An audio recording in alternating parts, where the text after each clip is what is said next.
Hello, I'd like to share some information with you today in regards to avoiding and lessening being a people pleaser. This information is coming today from verywellmind.com, written by Kendra Cherry and medically reviewed by David Sussman. So people pleasers are known for doing whatever it takes to make other people happy. While being kind and helpful is generally a good thing, going too far to people please or to please others can leave you feeling emotionally depleted, anxious, and at times stressed. So here are some signs that you may be a people pleaser. These are a couple of characteristics. This is not, one shoe fits all. There may be other attributes, characteristics that can be used as examples that are signs that you may possibly be people pleasing. Having a difficult time saying no. You're agreeing to things you do not like and do things that you do not want to do. You may feel guilty when you do tell people or say no to others. You're preoccupied with what other people may think. You fear that turning people down may make them think that you're mean or selfish. You want the people that are in your support network, the people that you like, to kind of feel like doing the things for them will make them earn your approval, or vice versa. You're always telling people you're sorry. You never have free time because you're always doing things for other people. You may take the blame even when something is not your fault. You may neglect your own needs in order to do things for others. And you may pretend to agree with people even though you may feel differently. So people pleasers tend to be good at tuning in to what others are feeling. They're also generally empathetic, caring, and thoughtful. The positive qualities may also become or come with poor self-image, need to take control, or tendencies to overachieve. So while people may describe you as a giver or generous, when you're a people pleaser, all of those things work to keep other people happy and may leave you feeling drained and stressed. So what are some of the causes? So in order to kind of lessen and or identify possibly being a people pleaser, it's important to understand some of the reasons you may be engaging in that type of behavior. So here are a number of factors that may play a role.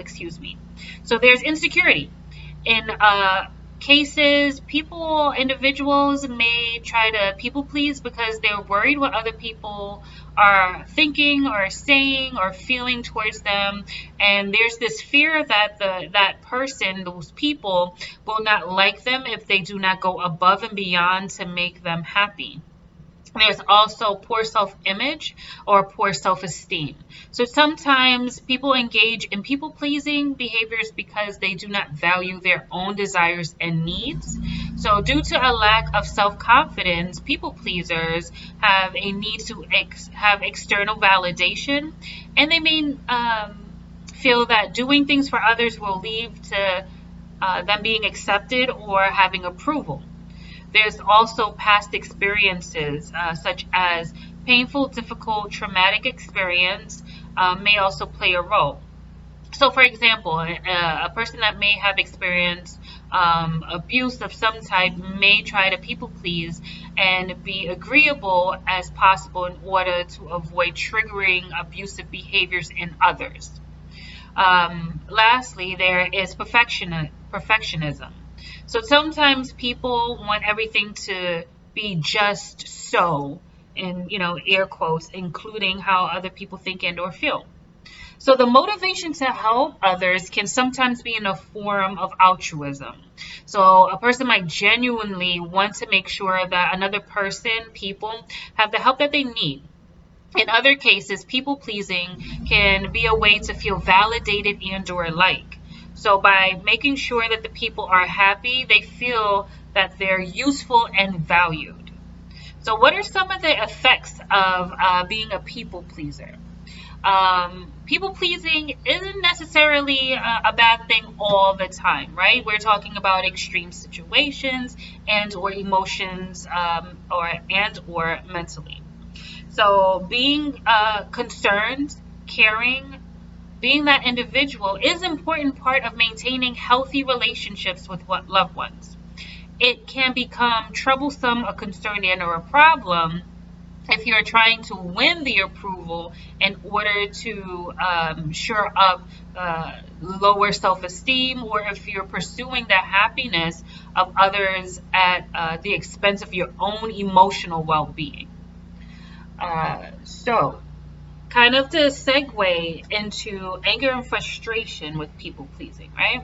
So while you may actually enjoy assisting, helping, you are also bound to experience when you're doing things reluctantly or out of obligation. There may be some reservations that you may have in regards to assisting a person, supporting them, and resentment, the possibility of resentment can increase. To kind of keep it in line with emotions, it can also cause anxiety and or stress. So efforts to keep other people happy can stretch you out thin, possibly physically, mentally, emotionally. So trying to manage it all can leave you feeling plagued with stress and anxiety potentially, and can have a detrimental effect on your mental, emotional, behavioral health, and at times physical health. So when we kind of speak about anxiety, stress, we want to kind of also speak to depleting willpower, and devoting all your energy and mental resources toward making sure that others are happy. You may become less likely to have a resolve and the willpower to tackle your own goals. So if you're using your mental resources to make sure that other people have what they need, what they want, it may potentially mean that you're simply having little left for yourself to devote to your own needs. There may be also a lack of authenticity. People or individuals that are people pleasers often hide their own needs and preferences in order to accommodate other people. This, though, can potentially make you feel like you're not living in your authentic self, and may leave you feeling as if you don't know who you are at all. It could also put a strain on relationships. So if you're putting all your efforts into making sure that you meet other people's expectations, you may find yourself, again, possibly feeling resentful. So people may not even realize that they're taking advantage of you, or there is some advantage just being taken, taken from you. All that they know is that you're always kind of willing to lend a hand, so they don't have any doubts that you'll show up whenever you're needed. What they may not see is how thin you are stretching yourself and how overcommitted you may possibly be. So we want to set the difference in identifying the difference between being nice versus being a people pleaser. So there's a distinct difference between the two. People often do nice things for a range of reasons, whether that is to help, to return a favor, to earn a favor, to feel good. If you're doing things because you're feeling afraid that you'll be disliked and or rejected, if you say no, there is a possibility that you are people pleasing. So here are some tips to kind of alleviate, lessen the risk of people pleasing. So establishing boundaries. So it is important to know your limits, to establish clear boundaries, and then communicate those boundaries. Being clear, specific, concise about what you're willing to take on is important. If it seems like someone is asking for too much, let them know that, it's over the bounds of what you are willing to do, and that you will not be able to assist in that particular way. Another tidbit is starting small. It can be hard making those sudden changes and changing those behavior patterns. So, asserting yourself in smaller ways may be of assistance. In many cases, if you're not retraining yourself, so to speak, you're refocusing your mindset, your emotions, that can be a potential non-benefit. I hope that makes sense. So it may be helpful to start with smaller steps so that you're working your way towards being a less of a people pleaser. What essentially that means is starting by saying no to smaller requests and trying to express your opinion about those smaller events or requests, or asking for something that you need. So every time you take smaller steps away from being a people pleaser, you gain more confidence that will assist you in the long run to take back control of your life. Also, setting goals and priorities. So consider where you want to spend your time. What will be of assistance for you? What are your goals? Knowing your priorities can assist in determining whether or not you have the time and energy to devote to something.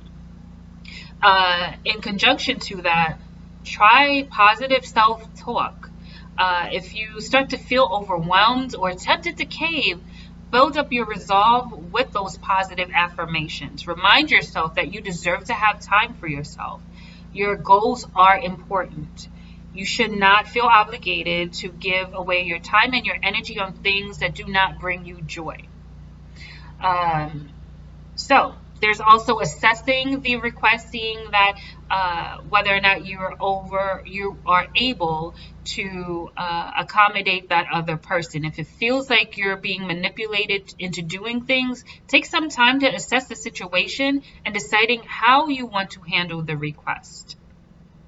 Also, avoid making excuses. Try using a decisive tone when you're declining something, and resist the urge to add unnecessary details about your reasoning. Remind yourself that no is a complete sentence.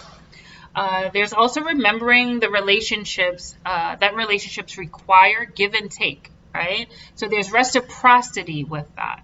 And if you're feeling like, you're not receiving the things that you're needing and wanting, communicating that and setting boundaries in the tone for more beneficial outcomes in regards to lessening people pleasing. So all in all, what's the takeaway? If being a people pleaser is making it difficult to pursue your own happiness, it's also important to find ways to set boundaries and take back your time. Remind yourself that you cannot please everyone. If you are struggling in this area, please speak to a mental health provider, as we are able to assist you in identifying barriers, assisting with managing your behaviors, prioritizing your needs, and coming up with coping skills that will be of assistance for you. So I hope that this information was of assistance, and I hope you enjoy the remainder of your day.